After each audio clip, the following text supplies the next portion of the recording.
നിലവിൽ നമുക്ക് കിട്ടിയിരിക്കുന്ന പ്രാഥമികമായ വിവരം ഒരാൾ മരണപ്പെട്ടു ദുരന്തത്തിൽ.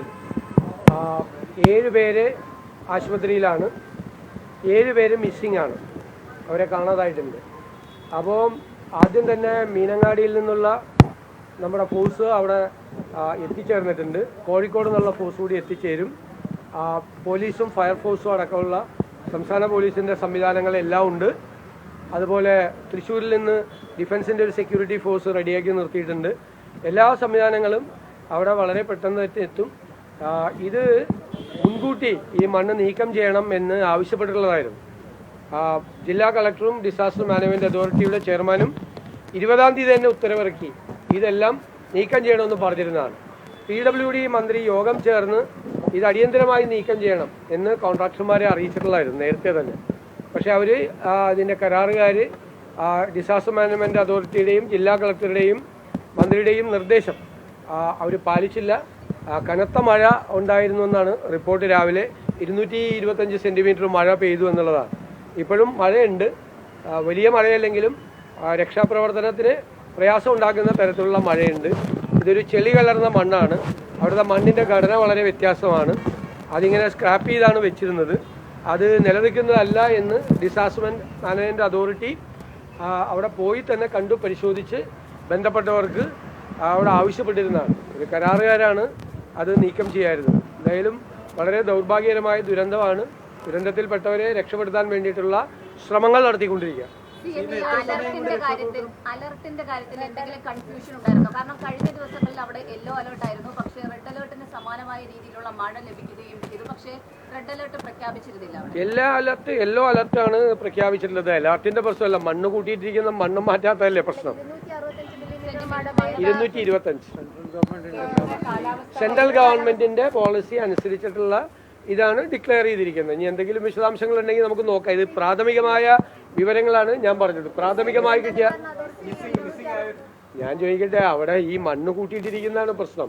മഴ പെയ്താൽ അത് അപകടത്തിലാകും, അത് അപകടത്തിലേക്ക് പോകുമെന്നതും മൺസൂണല്ലേ, പോകുമെന്നും മുൻകൂട്ടി ജില്ലാ കളക്ടർ തന്നെ ഉത്തരവായിട്ട് ഇറക്കിയിട്ടുണ്ടായിരുന്നു. ഉത്തരവിൻ്റെ കോപ്പി എൻ്റെ കയ്യിലുണ്ട്.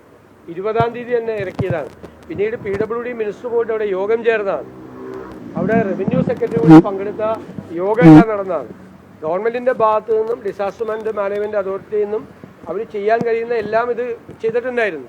അവരത് അനുസരിച്ചില്ല എന്നുള്ളതാണ് ഏറ്റവും പ്രധാനപ്പെട്ട പ്രശ്നം. അത് ഇപ്പോൾ അവിടുത്തെ ഈ ഫോഴ്സുകളെല്ലാം അവിടെ എത്തിയിട്ടുണ്ട്. മഴയുടെയും ഈ മണ്ണിൻ്റെ ഘടന, ഒരു ചെളി കലർന്ന മണ്ണാണ് ഇതുള്ളത്. അത് റിമൂവ് ചെയ്യുന്നതിന് വേണ്ടിയിട്ടുള്ള നടപടി 8 എസ്കലേറ്റർ അവിടെ ഉണ്ട്, നേരത്തെ തന്നെ അവിടെ ഉണ്ട്.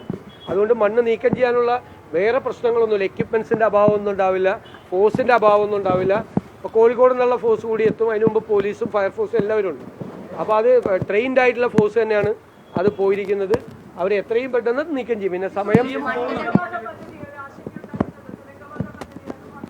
അല്ല, ഇത് നമ്മൾ ഏത് പദ്ധതി ചെയ്യുമ്പോഴും ആ പദ്ധതിക്ക് ചില സേഫ്റ്റി മെഷേഴ്സ് ഉണ്ട്. അപ്പം നമുക്ക് ഹൈവേയുടെ കാര്യത്തിൽ നമുക്ക് വലിയ ഉത്കണ്ഠ ഉണ്ടായിരുന്നു. അതുകൊണ്ട് ഹൈവേ അധികൃതരെ നമ്മൾ മൺസൂൺ ആരംഭിക്കുന്നതിന് മുമ്പ് തന്നെ ഗവൺമെൻറ് അറിയിച്ചിട്ടുണ്ടായിരുന്നു.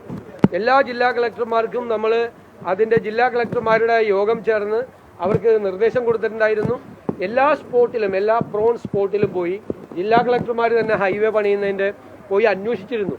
പിന്നെ മഴ കുറഞ്ഞതുകൊണ്ടാണ് എങ്കിലും ഒരുപാട് സ്ഥലത്ത് ആവശ്യമായിട്ടുള്ള എക്യുപ്മെൻറ്റ്സ് അടക്കമുള്ള സംഭവങ്ങൾ ഹൈവേയുമായി ബന്ധപ്പെട്ട് നമ്മൾ കൊടുത്തിട്ടുണ്ട്. ഹൈവേയുടെ നിർമ്മാണത്തിലും ആവശ്യമായ സേഫ്റ്റി മെഷേഴ്സ് എടുക്കുന്നില്ല എന്നുള്ള പരാതി സർക്കാരിനുണ്ട്. ഇല്ല, അവർ വേറെ ഇൻഫർമേഷൻസ് ഒന്നുമില്ല. നമ്മൾ അത് കൂടുതലും ജീവനക്കാർ 7 പേരെയാണ് മിസ്സിങ്.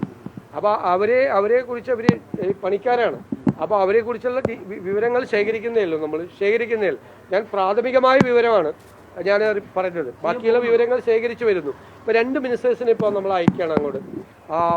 റവന്യൂ മന്ത്രി അനിൽകുമാറിനെയും വയനാട്ടിൽ നിന്നുള്ള മന്ത്രി T സിദ്ദിഖും ഇപ്പോൾ തന്നെ അവർ യാത്രയിരിക്കും. അവരുടൻ തന്നെ അവിടെ തന്നെ എത്തിച്ചേർന്ന് ബാക്കിയുള്ള രക്ഷാപ്രവർത്തനങ്ങൾക്ക് നേതൃത്വം കൊടുക്കും. ഇവിടെ മുഖ്യമന്ത്രിയുടെ ഓഫീസും അതുപോലെ ചീഫ് സെക്രട്ടറിയുടെ ഓഫീസും ഡിസാസ്റ്റർ മാനേജ്മെൻറ്റ് അതോറിറ്റിയുടെ ഓഫീസിലും ഇതെല്ലാം ഏകോപിപ്പിക്കുന്നുണ്ട്. എല്ലാ പ്രവർത്തനങ്ങളും ഏകോപിപ്പിക്കുന്നു. അത് പ്രാഥമികമായ വിവരങ്ങൾ മാത്രമേ നമുക്ക് കിട്ടിയിട്ടുള്ളത്.